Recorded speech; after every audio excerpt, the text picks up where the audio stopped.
Pinoy henyo tayo, pwede ka na pwede. Kaya ang final na sagot ko po, hindi to anti-political dynasty law. Ito po ay isang budol. Budol. Budol. Salamat po.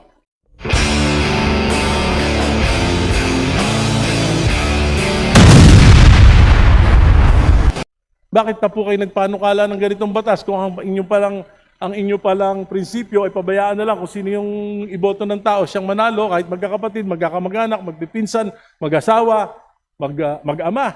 Bakit pa kayo nag-sponsor ng bill ito? Dahil apat na pong taon. Kahit di ba kayo naniniwala? Naniniwala po ako dahil ang Constitution po ang nagsasabi, Mr. Speaker. It's not even your decision, Mr. Speaker. Yung mga framers ng Constitution, dapat it will prevent the monopoly of power. Ngayon po, kung ikaw, gobernador, yung iyong pamangkin, vice governor, yung iyong pinsan, bukal, yung iyong anak, mayor, yung isa mong pamangkin, vice mayor, yung isa mong pamangkin ay kapitan ng barangay. Tapos sa kabila naman, ang congressman, kapatid mo. Sa kabilang distrito naman, ay yung iyong anak. Wala po bang monopoly of power doon? Mr. Hindi Speaker, ba? Yung tanong ko, may monopoly ba of power doon o wala? no, because, Mr. Speaker, I'll give you the straight answer. Monopoly resides when the power to appoint resides and exercised by one person. That is monopoly.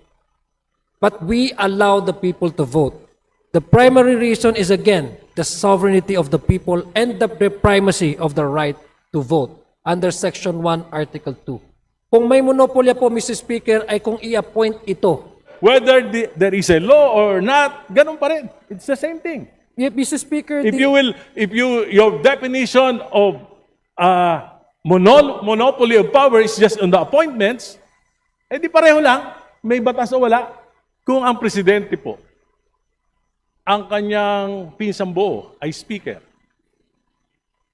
at ang kanyang anak ay majority leader, nagkakaroon po ba ng check and balance?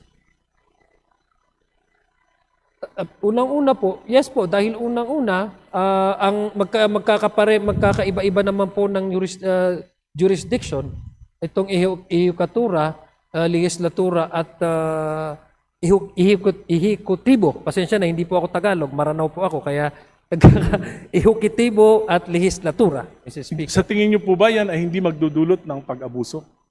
Wala naman po dahil may internal mechanism and arrangement po ang bawat institution na ito. For example, bigyan ko yung example, halimbawa, 2023, 2024, 2025. Ang total allocation po ng 1st District of Leyte kay Speaker Martin Romualdez, nung siya ay Speaker, ay 48,243,911,000. Yan po ang total allocation sa loob ng 3 taon.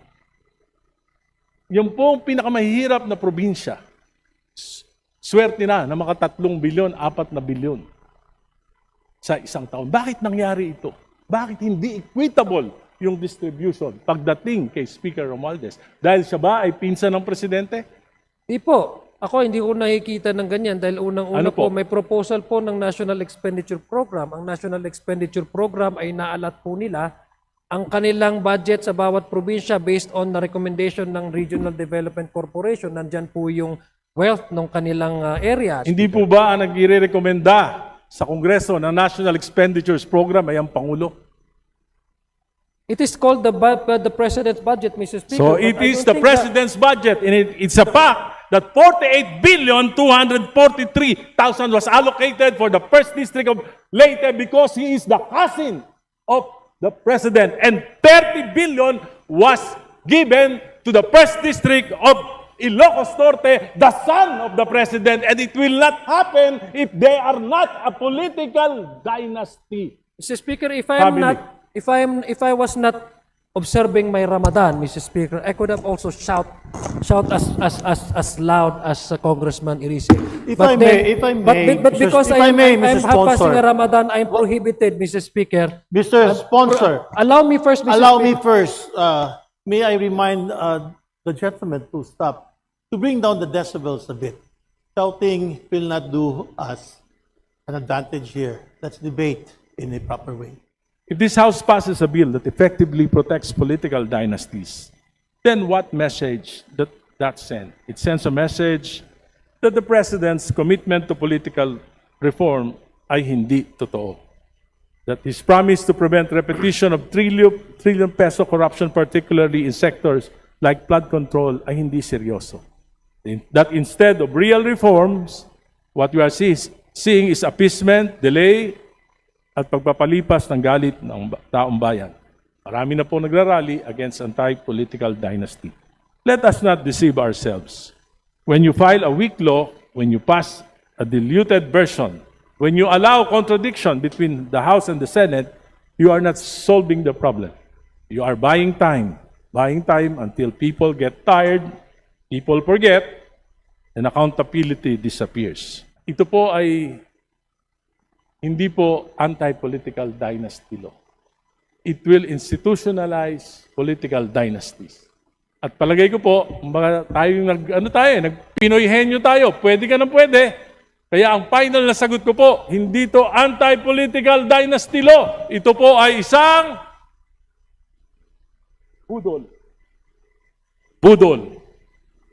Budol. Salamat po.